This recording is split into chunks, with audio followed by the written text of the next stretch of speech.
शिवसेनेचे दिवंगत नेते आनंद दिघे यांचे टेंभी नाका येथे आनंद मठ आहे.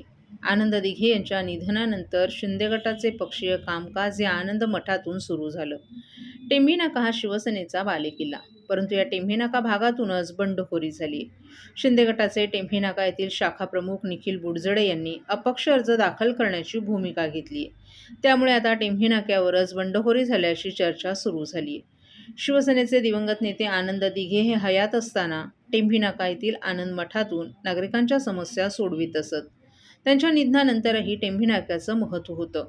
अनेक ठाणेकर त्यांच्या समस्या घेऊन टेंभी नाका येथे जात असत. या टेंभी नाक्यावर दहीहंडी, नवरात्र उत्सव यांसारखे कार्यक्रम आयोजित केले जातात.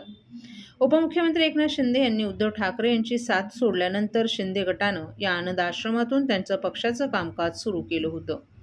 तसंच तेथील युवा सेनेच्या पदाधिकारी निखिल बुडजडे यांना टेंभी नाक्याचे शाखाप्रमुखपद दिलं होतं. तेव्हापासून निखिल हे निवडणुकीची तयारी करत होते.